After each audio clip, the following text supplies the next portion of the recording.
Thanks for joining us on today's episode of Beyond the Badge. We're going to be talking with Sergeant Feavel about our drone team. Thanks for joining us today, Sergeant Feavel. You're welcome. So today we're going to talk about our drone team. Can you tell me about how this unit got started? Yeah, we were very fortunate here at the police department to get our drone team started about, early 2019. Okay. And we were fortunate enough to receive a donation from a citizen that helped get our program started. And with that donation, it got us some entry-level equipment that kind of took off, if you will, from there. And with the support of Chief Smith and the city and the rest of the police department, we're able to get to this fleet of drones that we have here today, which is impressive. I'm very happy with what we have so far today. Yes, we have a really good fleet started. So back in 2019, that was something new, right? Not a lot of police departments around this area had this type of equipment, correct? Correct. We were one of the first in the general area to initiate a drone program. And it took us a while to build a policy and build some procedures and things to operate it safely. And from there, we just kept growing and growing, and now it's relatively common for law enforcement agencies to have a drone program. And how many pilots do we have as part of our drone team? Yeah, we initially started out with 4, and due to us expanding our usage and deployments of them, we're up to 6 pilots now, and they cover kind of all different shifts. So we have drone pilots that are working throughout the day that would have access to use this equipment whenever we need to. Great. And what kind of training do the pilots have to go through in order to be certified to fly this as part of the Oshkosh Police Department's drone team? The FAA has some very strict requirements to be used in a commercial element, which we fall under that umbrella. We had to go through some pretty extensive training through the FAA to get what's called our Part 107 license. And that allows us to fly under a few more circumstances than the recreational flyer can do so. Just given the nature of what we're looking to do with our drones, it gives us a little bit more ability to do so. And that license requires a renewal every couple years, which requires us to stay up to date on our training and knowledge of the laws. Like everything else, it's changing on a pretty regular basis. With us having this big airport and having the large EAA event each year, how does that affect how your drone team operates? Again, kind of going back to our license, it requires us to make sure we have the proper authorization to fly in certain areas. And that's one of the downfalls of drones becoming so popular from a recreational standpoint is a lot of your average recreational flyers don't know all the rules and the regulations. So the FAA is very proactive in providing training and knowledge to the recreational person. There's actually a program called TRUST, which is it stands for the Recreational UAS Safety Training, and what that does is if you complete that training online as a recreational flyer, it enables you to get the clearance and the knowledge to fly in certain areas. Again, within the city, we're in restricted airspace pretty much the entire city.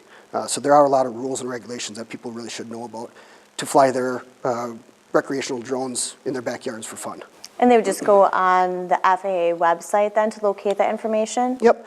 The FAA website has a separate little drone tab up there in the corner, and you can click on that and learn all kinds of things about the drones, the statutes, the laws, the regulations, and things that FAA oversees. Great. So let's talk about the different drones that we now have. So I'll just start down on this end. As you can see right now, I have 3 of them out here. And I learned kind of a little phrase that not one drone will do every job, and that's very true. With the price of the equipment and the technology, each drone has its own little specialty. And with what we're able to get equipment-wise, hopefully any situation that comes up, we'll be able to have the right equipment and the right gear and be able to perform that mission or that job. Yeah. Down here at the end is one of our smaller ones. It's a DJI Mini, and you can see it has the prop guards on here, which this drone right now allows us to fly indoor operations a little bit easier and safer, more so from a tactical standpoint, being able to use a drone to clear rooms or buildings instead of having to put an officer in there. Ultimately, it comes down to us doing our jobs as safe as we can, and this equipment is a huge step in doing so. Definitely, yeah. Then moving up to this one, this is a DJI Air 2, and that is a mid-range drone, as you can tell just by the general size.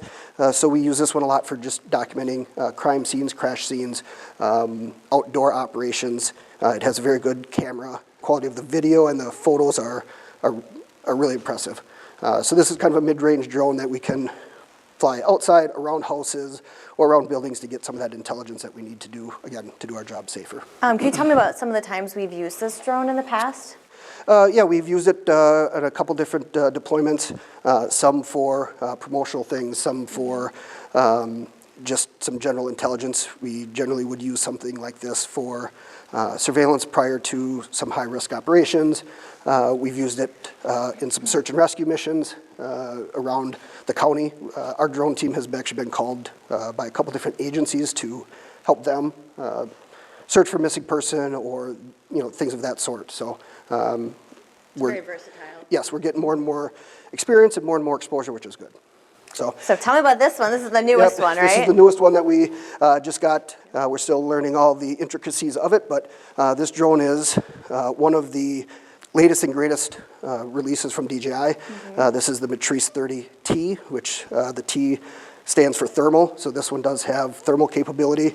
All from this front camera here, we can zoom up to 200 times. We have thermal capabilities, longer battery life. Obviously, you can see the size of it. It can withstand higher winds, rain, snow, all that stuff. So looks very durable. Yeah, it is. I'm really excited. We've had it out a couple times. I'm excited to continue to use it and get more comfortable with it and really use it to its full advantage. And we could use this at special events then, right? Because it has an extended battery life compared to the other drones. Yeah, generally speaking, in the world of drones, flight time is a hot topic, and a lot of these smaller drones are, more your 25, 30-minute flight time, where we get up to about 40 minutes of flight time with this. And again, we're fortunate enough to get a lot of accessories with our equipment, so we have plenty of batteries so we can land new batteries in and we'll right back up. So that's a huge advantage to have. So if we were to use this at a special event, what would be the purpose for us using this? Our main goal is, again, ultimately safety, and that's really what this program was designed for, and this industry is really gearing towards. For us to be able to use this at special events just to monitor crowds, for safety reasons, traffic, ingress and traffic leaving, and again, just that crowd monitoring, so we can make sure that we have officers where we need them if something were to happen. Yep, so again, just really focused on safety for officers and for our community members. Yep, the more we can put a piece of equipment with the technology that we have on these, with the cameras and the videos, the more we can put this equipment in place of an officer in a high risk or a tactical or in just an unsafe environment, the better. So let's talk more about this newest drone and how we can use that at nighttime or when we're doing a search and rescue.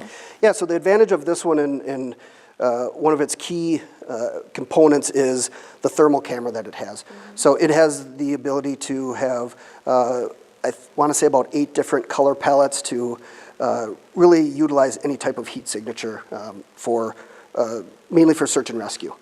So if we're looking for, we'll just use an example of a lost person out in a field or someone that's going through some type of crisis out in the middle of a field, rather than having to trudge through cornfields and ditches and whatnot with officers and hopefully coming across them, we can put this up in the air, 200 feet above, and within a matter of a couple minutes have, a whole football field size area searched, if you will, and determine if there's anybody there based on the thermal capabilities. So it can really save a lot of money too for taxpayers because that's less officers we're putting out in the field per se doing searching, where we can use this and search the area a lot more safely and quicker too. Correct. Yep. And also not only just obviously the hopes of finding whatever we're looking for, the sooner the better, but it also eliminates large areas quicker and easier, so now manpower officers can focus on other areas to search by foot or by hand, however you want to say it. So yeah, it definitely will cut down on manpower needed at a large scene, whether it's just to document things or to do actual searches and search and rescue missions, just due to the fact that we can cover such a large area quicker, easier, and with a lot less people. Yep, and again, focus on that safety for finding Absolutely. that person as quick as we can. Yep, for their benefit, absolutely. Thanks for joining us on today's episode of Beyond the Badge, where we talked about our different drones that we have. Because we have such a large fleet of drones, we have them available for many different circumstances. Hopefully we won't have to use them for any type of search and rescue, but if we do, we have them readily available. Thank you, Sergeant Feavel, for joining us today for today's Absolutely. episode. You're very welcome.